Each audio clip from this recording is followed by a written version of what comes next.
covering the stories that impact your life, your town, your state, and your future. This is The Means Report with your host, Brad Means. Hello, everybody, and welcome once again to The Means Report. We appreciate you spending part of your day with us. You know, we always assure you that we'll bring in the latest breaking news and the people who make that news here on The Means Report, and today we certainly live up to that assurance. This gentleman has been on the job as of the taping of this Means Report for all of 3 days. He is Dr. Jorge Cortes, the brand new director of the Georgia Cancer Center at Augusta University. We're going to talk to him about his new role as director, look at the future of cancer research, what the future holds right here at home, and the life-saving research that has been and continues to be underway at the Georgia Cancer Center, a real gem for our area. And we're so grateful, Dr. Cortes, that you said yes when they offered you the job, and we welcome you to Augusta. Glad you're here. Thank you very much. Thank you for having me, and it's very exciting to be here in Augusta and at the Georgia Cancer Center. I think you said it right. This is a gem that is a great place to do cancer research and cancer treatments. All right, so we're a gem, and your old employer, MD Anderson in Houston, is the gold standard. Mm-hmm. Can we get there? Can we be spoken of in the same breath as an MD Anderson one day? I think we can, I think we can in the sense that we can develop excellent cancer care for patients, that we can bring the latest in clinical research, that we can do outstanding research in the laboratory to develop our understanding of the biology of the disease, etc. We can do it that way. The answer is huge institution, it's very large. We don't need to be that big, but we can develop the quality of the research, the patient care, all of that. I think we can do it very well. You know, I think it bears mentioning right here at the beginning of the broadcast that a lot of the research that's being relied upon in cancer care today, some of the medicines that are being treated, are because of your efforts. You got that out there, and you're helping patients through that medication and through that research. So for that, we thank you. When somebody goes to the Georgia Cancer Center, what can they expect? Is it mostly to be treated for the disease, to improve their quality of life, or can they have hope that you're going to make it go away? Or both? I think both. Our goal is to help it go away. We know that today it's not always possible for every cancer patient. But we certainly can help them in their fight against cancer, with the aim to get rid of the cancer, and to, if that is not possible, again, in some cancers that's not possible, at least to help the patient in that process, to help them with their symptoms, with their goals, to go through this process. I think you always have to have hope that can happen. We have to be honest with the patients on what that realistic goal is, but we can do it in many instances. Are we closer to curing cancer, or at least certain types of it, than when you first started your career? Have we made significant advances? Definitely. I think we have made great advances.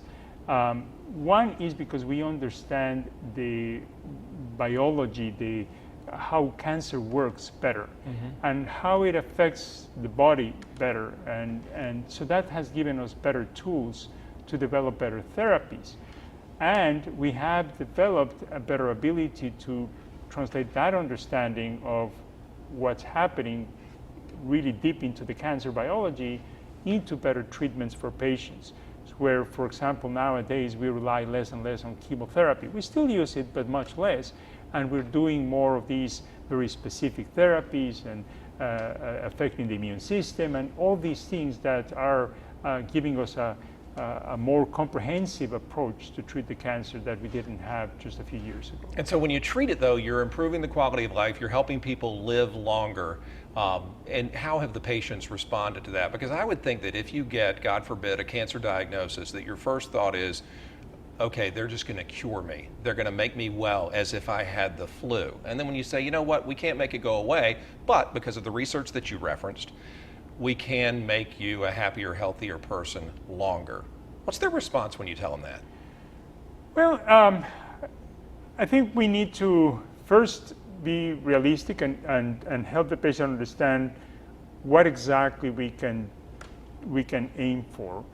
And then the patients, I think, if you can show them that you're with them, that you're going to help them achieve that goal, whatever that realistic goal is, and that you have tools to help them maybe even have a better chance.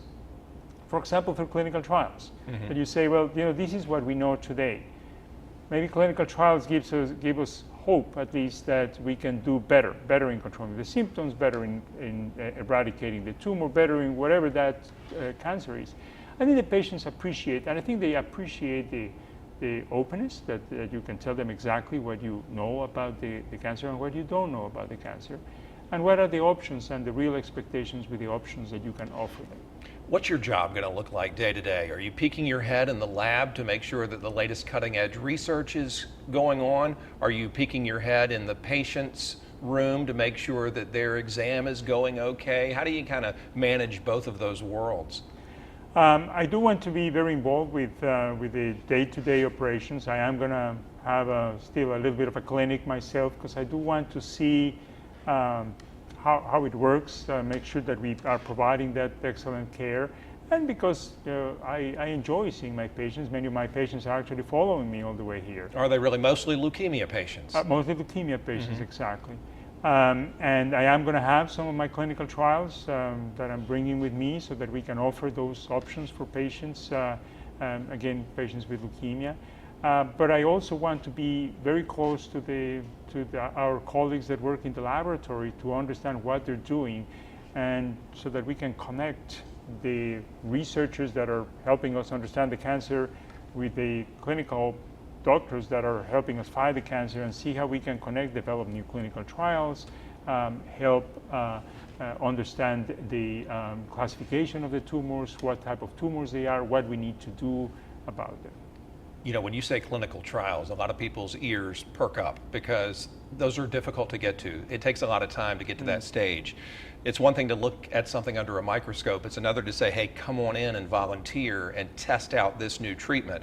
What kind of trials are you bringing with you? What kind might be available to cancer patients here, especially, as you mentioned, those battling leukemia? Well, through my career, what I've done is try to go from the very early development of new drugs that offer some hope, because they have shown that they have the potential to affect the cancer in a new way through different mechanisms, etc. So I'm bringing some trials that are very early drugs that are just being started, all the way to some trials that are drugs that are somehow already established, and they're just in the final stages of proving that they're better than what we have now. So I'm going to have a bit of a portfolio. I'm more interested in these new therapies, these drugs, for example, that we call targeted therapies, that are specifically going against a molecular abnormality.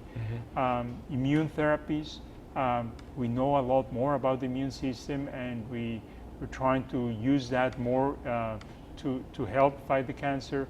Those kind of therapies are the ones that I want to bring. And although me personally, I work in leukemia, I want to bring them for other tumors and expand their spectrum to other tumors as well. You've seen success in lab animals with those targeted approaches? Absolutely. Many of them have given us some results that are outstanding and very promising. Now, we know there's several steps before we can demonstrate that helps patients, but it's a very good step.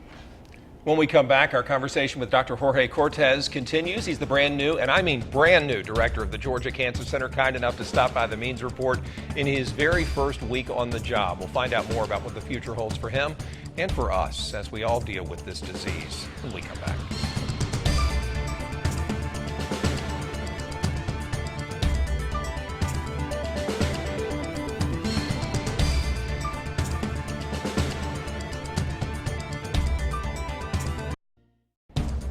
Welcome back to the Means Report. Dr. Jorge Cortes is our special guest. He's the director of the Georgia Cancer Center at Augusta University. Dr. Cortes, we were talking about patient care before we went to break, and the trials and the availability that might be there for people who want to see what the latest and greatest cancer approaches are.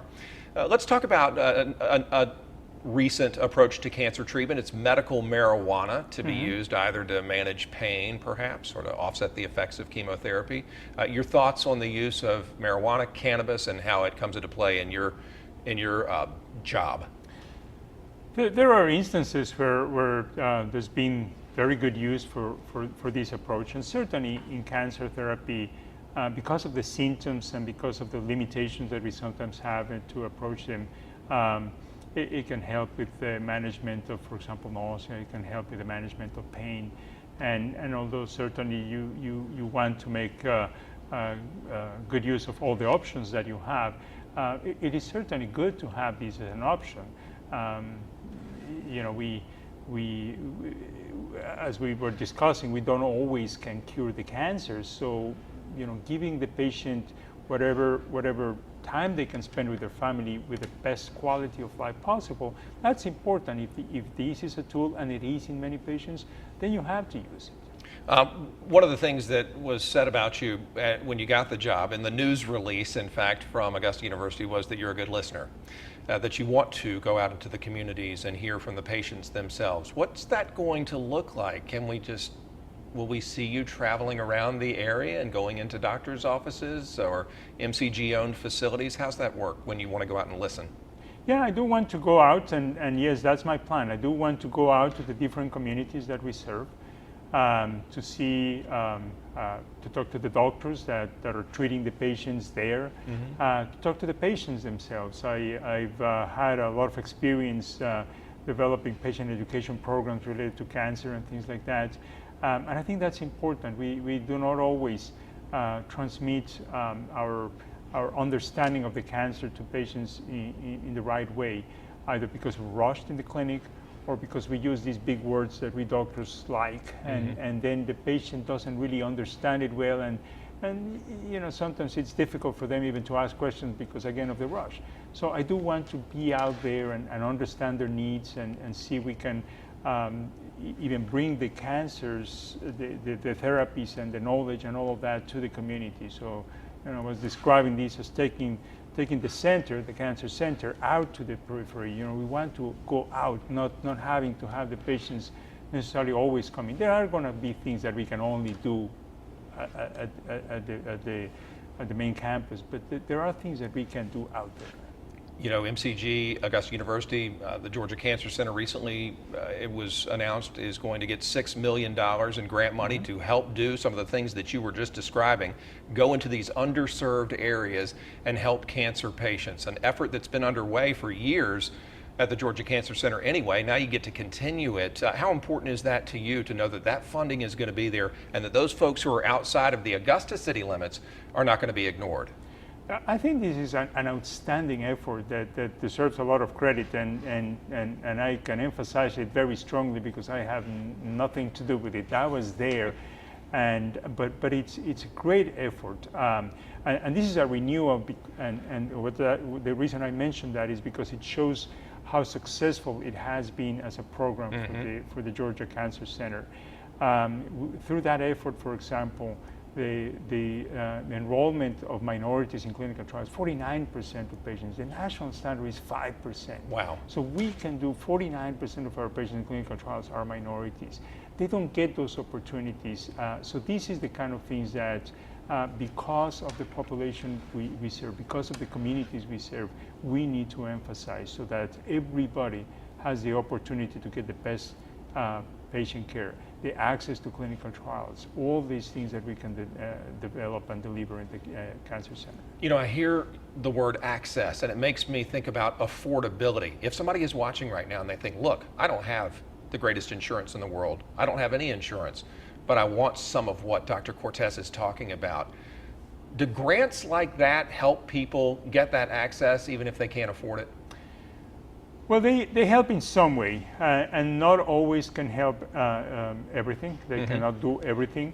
Many times they provide at least the medications that without cost. You know, different trials and different grants are work different. But at least getting access to the medications themselves can be very expensive, so that can be helpful. And then we are working with other ways to try to provide some assistance to the patient. For example, November 9, we're going to have this Unite in the Fight Against Cancer walk. A walk that we organize with the community, the doctors, etc. It's a 1.5 mile walk, and to bring funds to help precisely deliver that care, to help those patients who don't have the access, they cannot afford their stay here or different elements of their care.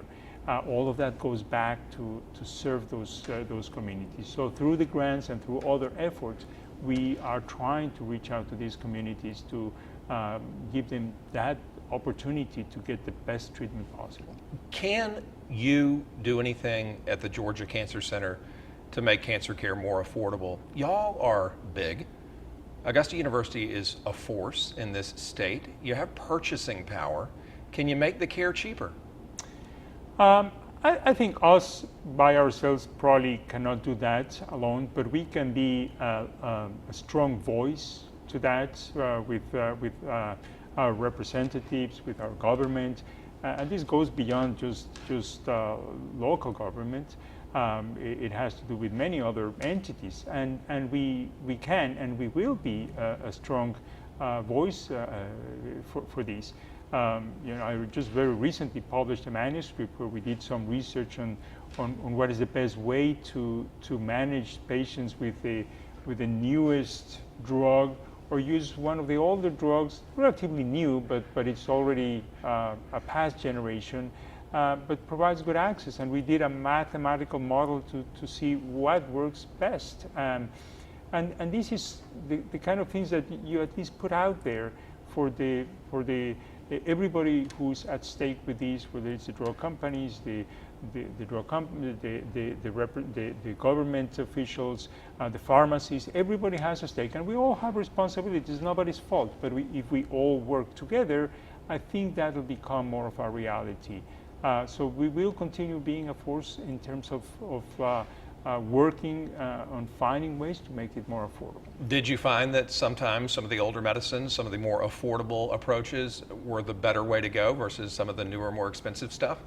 We do. Now, of course, it has to be a scenario where the difference in the efficacy of the drug is not so big that you lose too much by going to the older drug that's now, for example, generic. Mm-hmm. But if the difference is small enough, and you can still move to the newer drug if things are not going the right way without compromising much of the real possibilities for the patient, then that's doable. Now, that happens in some cancers and not in others, but hey, in the ones where you can do that, well, let's do that. Are a lot of medical students specializing in oncology? Do you need more? There are a lot, but we do need more. Mm-hmm. It's a demanding specialty, and sometimes that becomes a little intimidating for the medical students. But I think this is the greatest time to if you're interested in this field, to be in this field as an investigator, as a scientist, as a physician, because of how quickly it is evolving, and because we still have a long way to go, but we are really heading to that opportunity to cure cancer. I am convinced that before I finish my career, the percentage of patients that are being cured of cancer will greatly increase. It's already much better than when I started, but it's going exponentially. You believe that? I do. I am convinced of that. How do you get doctors and scientists to come here? What's the selling point? And again, I know it's day 3 for you, and I don't want to put you in the hot seat really, but what are some things you might say to somebody so they would make the same choice you did and come here?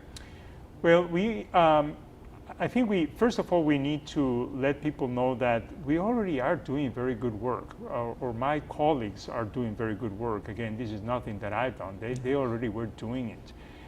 There is a lot of support from the Medical College, from the Augusta University, from the state. There's a lot of support.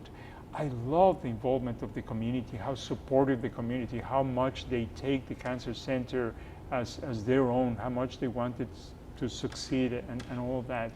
And we have, for researchers, we have a brand new building with plenty of open laboratory space. So we have a lot of areas of opportunity that for somebody who wants to do something different, for example, reaching out to communities and get more minorities into clinical trials, it's all here. Why did you decide to get into this field? You talked about the need for more med students to choose cancer research and care, oncology. What lit that spark in you back in the day? I think that I was very fortunate to have outstanding mentors. When I started going into these, I found good mentors that showed me what they could do. Research, they were excellent researchers, still my colleagues and my friends, and you know, they put that fire on me. And I think we have outstanding mentors at the Georgia Cancer Center, both in the laboratory and in the clinic, that can help that young, hungry student, resident, fellow, or even young faculty to realize their potential and to then give back to the Cancer Center and to the community all of that fire and that enthusiasm. You still go home at night satisfied that you made the right career choice, excited that you're still doing great things? Absolutely, and I use it as an example with my children. I tell them, just, you know, whatever they're in the process of selecting what they're going to do, I said, you know, just remember, you're going to wake up every day to do whatever you choose.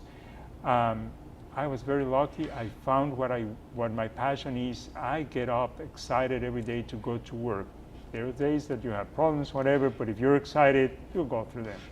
So I'm very fortunate that, yes, I am excited every day to go to work. Well, we're fortunate to have you here in Augusta, and Dr. Cortes, congratulations on the new job and welcome.